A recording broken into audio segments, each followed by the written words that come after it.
Om Shri Gurubhyo Namaha. 30 years ago, I used to think that Bhagavad Gita was an outdated text. 30 years ago, I used to think that science and psychology had answers to everything. Only old people read the Bhagavad Gita. Thankfully, I was so wrong, because I discovered the beauty and the glory of Bhagavad Gita, and I want to share that today with you. The Bhagavad Gita has transformed my life and the life of million other people. The truth of oneself is security, peace and happiness is revealed by the Bhagavad Gita. It has given me a deep understanding of Dharma and Ishvara, both of which are missing in modern day psychology. I wanted to share my joy as well as answer 18 questions that are often asked about the Bhagavad Gita. And what better day to do it than Gita Jayanti, the birthday of the Bhagavad Gita, the day that Bhagwan Krishna revealed this truth to Arjuna. It happened to be Shukla Ekadashi, the 11th day of the full moon of this particular month called the Margashirsha. And this happened more than 2500 years ago. Isn't it amazing that even now, after thousands of years, we share the teaching of the Bhagavad Gita because it has transformed the lives of so many. One of the ways of appreciating the legacy we have inherited is to understand it, to remove the misconceptions that surround it. And that's precisely what we're going to do today. So I'm going to talk about the 18 things that we need to know about the Bhagavad Gita. What is the Bhagavad Gita? Bhagavad Gita literally means the song of the Lord Bhagavan. The Bhagavad Gita is divided into 700 verses across 18 chapters, occurring in the middle of Mahabharata, which is one of the longest running epics in history, and it has been put together by Bhagavan Veda Vyasa. What is the Bhagavad Gita about? The subject matter of the Gita are teachings given by Lord Sri Krishna to Arjuna, an accomplished warrior. And the crux of the teaching is that there is no cause for grief or sorrow. The Bhagavad Gita is referred to as Brahma Vidya and Yoga Shastra. Brahma Vidya is the knowledge of the reality of you, the world, and God. The discovery that you are the fullness you seek is Brahma Vidya. It rightly holds the message of the Upanishads. Yoga Shastra are teachings about how to live a fulfilling life as you face all situations in life, good, bad, and ugly, with the attitude of Karma Yoga. What is the context of the Bhagavad Gita? Faced with the possibility of killing his own teachers and cousins on the battlefield, Arjuna, an accomplished warrior, seeks guidance and teaching on what his dharma is and what is Shreyas, the highest good, the permanent way out of sorrow. The specific topical situation of Arjuna underlies a deeper fundamental problem of who he really is, and hence a sense of human inadequacy, which is the problem of every human being. What Bhagavad Gita is not. Since Bhagavad Gita is teaching involving understanding on the part of the student, Bhagavad Gita is not a belief system. It is not a system of do's and don'ts. It is not energy transfer or psychology or management principles. I am not religious. Can the Bhagavad Gita be for me? Generally, any religion talks about one founder, one book, and a central organizing authority and its practices. If this is the definition of religion, then Bhagavad Gita is not religious in the sense that I mentioned. It is more like a mirror or a light to show you the reality of you. Biology, physics, and even astrology and your partner's opinion are ways of seeing aspects of you. You do not see the mirror for the sake of the mirror. You see the mirror because you want to see yourself clearly. You and your life are seen in the light of the Bhagavad Gita. Is Bhagavad Gita only for Hindus? Freedom from sorrow and wanting to live a fulfilling life is sought by all people universally, irrespective of religion, state, or country. Although Bhagavad Gita has been preserved through the systematic teaching tradition in India, it is available to anyone who seeks to be blessed. Perhaps Bhagavad Gita is for someone who has suffering in life. I have not really suffered. Well, conflict of any kind between right and wrong affects everyone. The longing for happiness and the aversion to unhappiness affects everyone.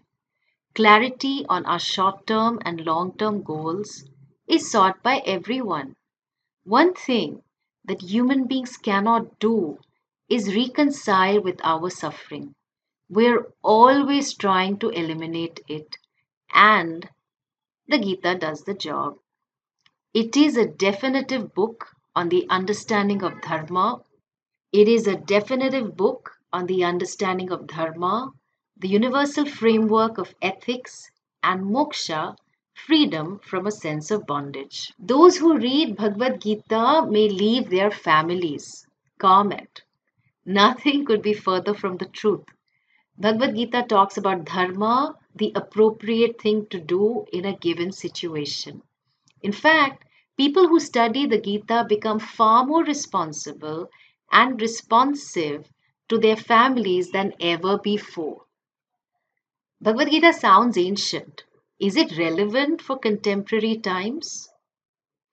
In every generation, there is a struggle for freedom from a sense of inadequacy and self judgment. In every generation, there is a conflict between right and wrong.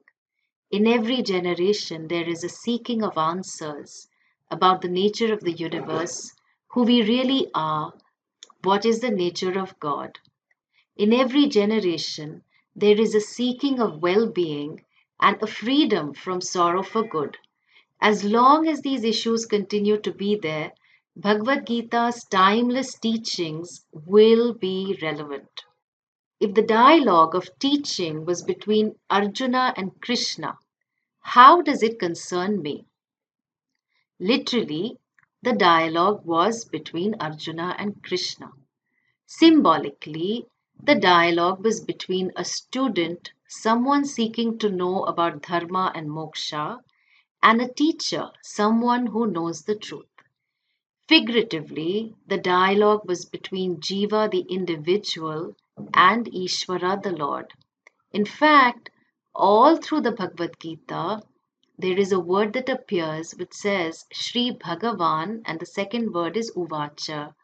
The Lord said, and this is interspersed throughout the text. This teaching concerns you because your problem in life is similar to the problem that Arjuna faced, the problem of limitation and inadequacy and your struggle against it. Does Bhagavad Gita talk about doing work without expecting results? The statement, work without expecting results, is a total misinterpretation of the teachings. What is said is that you are a contributor to a situation and not the controller. It is natural to expect results, and the result of any action will be in four categories: exactly what you expect, less than what you expect, more than what you expect, and totally different from what you expect. In fact, even now you are expecting this question to be answered. So, what is stated very clearly in the Gita is that the results are shaped by the laws and principles that are deeply intelligent, that are in fact Bhagavan himself. Karma Yoga is the disposition of offering your karma, your actions to Bhagavan, and having a glad acceptance of the results, which are in the form of situations and people in your life. Bhagavad Gita is for people above 60 years of age. The adhikara or qualification mentioned in the Gita are a few, but the main one is the one who desires Shreyas or Moksha, the highest good. The teachings are for all adults who want more from life. How to understand the Gita? Although the dialogue is between Arjuna and Sri Krishna, it is really a dialogue between Jiva the individual and Ishvara the Lord himself. The very text that reveals the teachings also reveals the method to know the teachings. There is a verse in chapter 4 that vidhi pranipatena pariprashnena sevaya upadekshyanti te jnanam jnaninaha tattvadarshinaha, which means, may you receive the teachings from a wise person. How? By serving the person with your questions and your desire to know the truth. Bhagwan Krishna, although being an avatara, a divine manifestation, learnt in Sandipani Gurukulam. In fact, in the Gita, he tells Arjuna that what I am telling you has already been shared with other beings like Vivaswan and so on.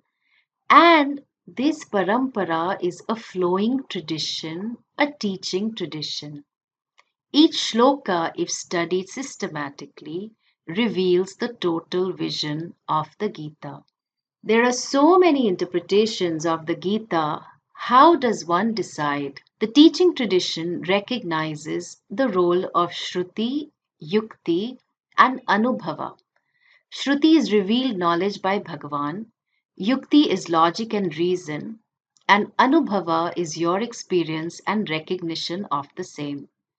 You can try to listen to a teacher who comes from a traditional lineage, who does not claim any special powers or special knowledge, but is just an instrument for the flow of knowledge. Of course, for you to discover someone as a teacher, you have to discover the student in you. It is said that the Bhagavad Gita talks about four yogas: Jnana Yoga, Karma Yoga, Bhakti Yoga, and Raja Yoga. Is this true? Bhagavad Gita in Shloka 3.3 Lokesmin Vividha Nishtha Pura Prokta Maya Nagha Jnana Yogena Sankhyanam Karma Yogena Yoginam talks only about two lifestyles for moksha: Jnana Yoga, which is the pursuit of self knowledge to the exclusion of all pursuits, and Karma Yoga, which is the pursuit of self knowledge alongside dharma with security and pleasures. Bhakti Yoga cannot be a separate lifestyle because any act of bhakti, be it cooking for the Lord, singing praises, or going in pilgrimage, are all karma. Bhakti is the infusion of love in all activities, and that is well included in Karma Yoga. This categorization of four yogas is not present in the Gita. It is likely that teachers of every generation use certain categories to present the teachings in a contemporary manner. Bhagavad Gita proves the supremacy of Sri Krishna and he is more superior to all other gods. Comment. In the fourth chapter, Bhagwan himself says that when adharma is on the rise, he will come down as an avatara, a divine form, to protect people who uphold dharma and to destroy adharma. Further, across many shlokas, he talks about how he is all pervasive and cannot be limited to any form or function. Bhagavad Gita has been described as a best book on psychology. Comment. Psychology is largely understood to be a study of the thoughts, emotions, and behavior. I personally find Western psychology incomplete as it leaves out Ishvara and Dharma. which is the framework for all behavior and conduct. The Gita offers a very profound understanding of the human mind, such that you have no questions left after studying the Gita. It reveals that you are not limited or defined by the quality of your thoughts or emotions or behavior. Indeed, you are a spiritual being having a human experience. Question number 18 is your question. Do go ahead and type in the comment section and I will answer it. On this Gita Jayanti, my prayers that you allow yourself to go through the Gita so that the Gita goes through you. May you discover what it is to be a flute in the hands of Bhagwan. May you commit to honoring your legacy as you allow the light of the Gita to shine in your life.